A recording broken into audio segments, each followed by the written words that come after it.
Hola Aries Sun, Aries Moons, welcome to the second portion of your reading. Thank you for your purchase. And of course, if it resonates, consider personal reading. Just send me an email. So let's look into this Eight of Swords, whatever you're kind of freeing yourself from. And I really get, like, I don't want to keep on being like I was. I'm almost kind of getting that sort of feeling.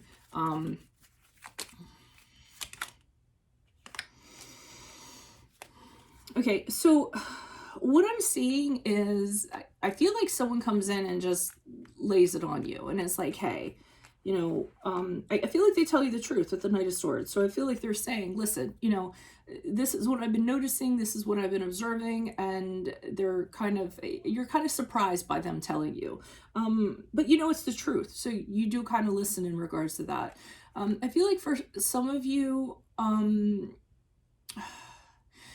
at first, when this person kind of does this, you feel like you're being criticized, so you don't take it very well. So somebody comes in and is like, hey, you're being like this and it's not being appreciated.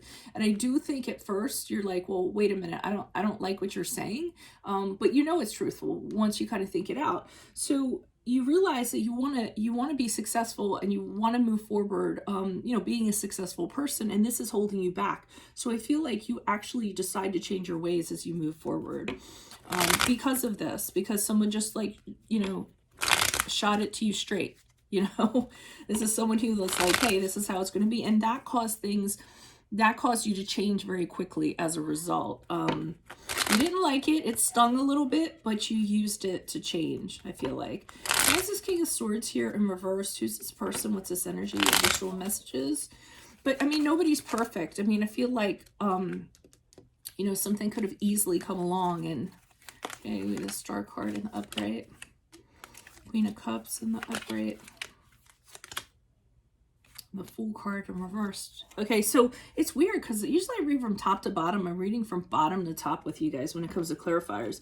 So you stumble on your journey with the Fool card in reverse. You do something, you revert back to you know, how you were, or, you know, what you're trying to not be like, and you end up feeling very foolish. So you do something, it's very impulsive, and right after you do it, you're like, oh, I really shouldn't have done that. You realize that it's not a very good look. So the good part is you go in and you focus on self with the Queen of Cups, and you say to yourself, okay, you know, I know I did this. I know it wasn't a good look. I know I shouldn't have. I know I've gone back to my old ways, but I'm not going to let it eat me alive. I'm not going to beat myself up. I'm actually going to give myself some self-care and forgiveness and let myself know it's okay, that I'm not going to get this the first time, that I'm going to falter.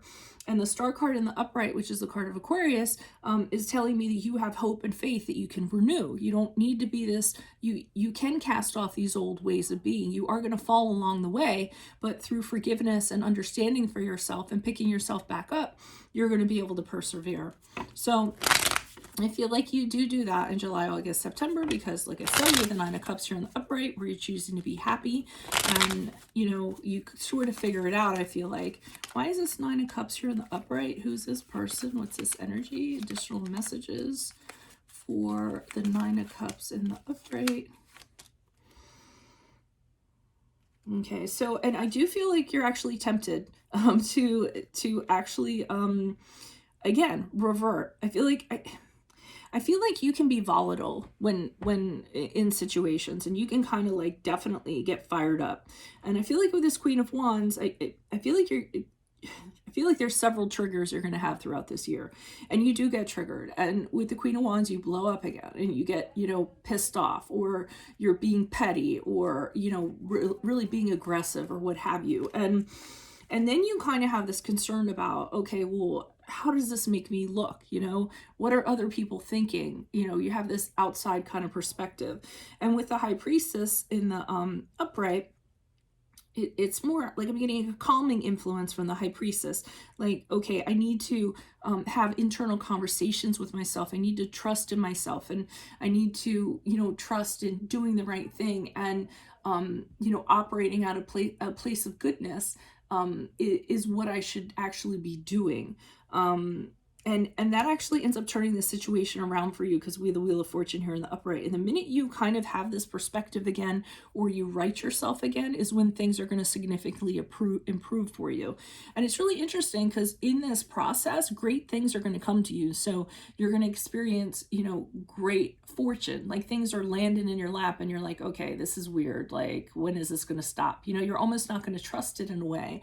But it is a turning point, and it is going to allow great things to come into your life. Why is the High Priestess here in reverse for Aries Sun, Aries Moons for October, November, December?